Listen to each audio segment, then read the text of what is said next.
There are a handful of ways to tell a story.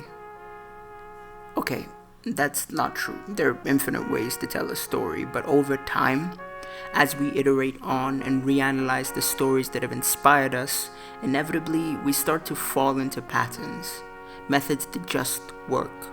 Archetypical strong-willed characters like detectives and hired killers that push the entire narrative forward because their motivations and their capacity to achieve said motivations align, or omniscient, morally opposing villains who seem to match and contradict the protagonist every step of the way, making them, and in relation the audience, question everything about the story, and in those rare beautiful cases, about themselves. Consciously and unconsciously, we instinctively fill our new worlds with old ideas in an attempt to recreate familiar emotions. If enough artists do this enough times, we get a trope. And in addition, when a large enough group of artists combine the same tropes over and over again, we elevate our classification of those narratives and get subgenres. And over a longer period of time, through combination, subversion, and expansion, we even create whole new genres. Action comedy, romantic comedies, neo-noir, a direct product of film noir, a combination of the traditional detective story fused with thriller elements and a touch of horror-based surrealism directly inspired by the Expressionist era.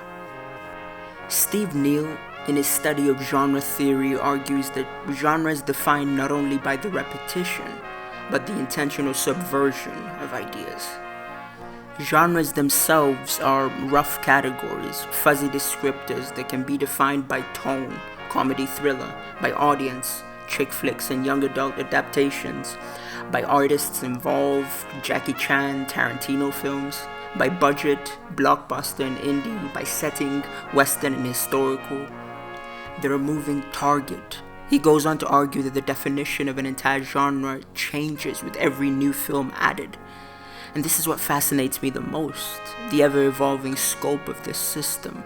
For a genre to stay relevant, it must by design contradict itself. The best example I can think of is Nolan's Dark Knight, released in 2008. Prior to this, the superhero subgenre wasn't very critically acknowledged.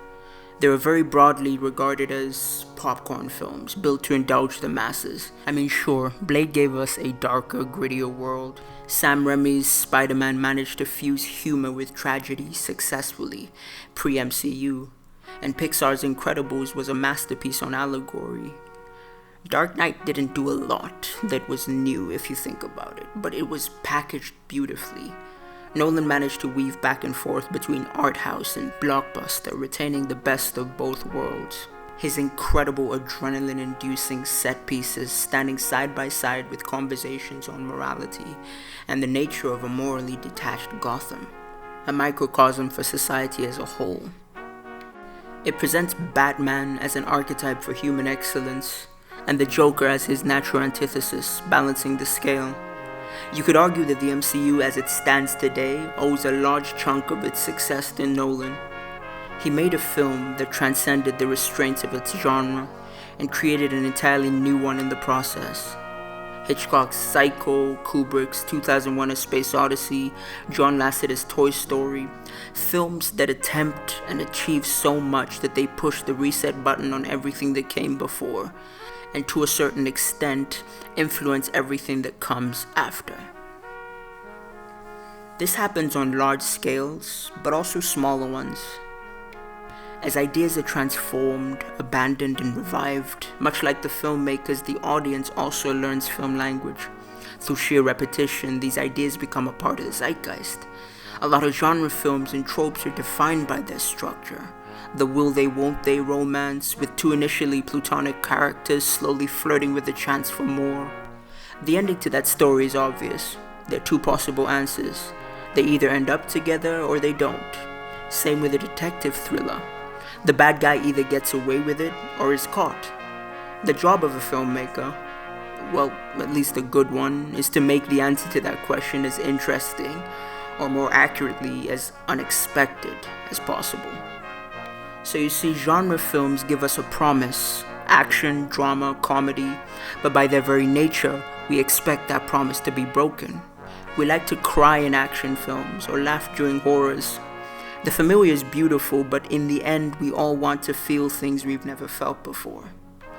Genre is an abstract concept that we share through word of mouth, an idea defined by a grouping of blurry emotions. Films as living, growing things in the collective mind of both artist and audience.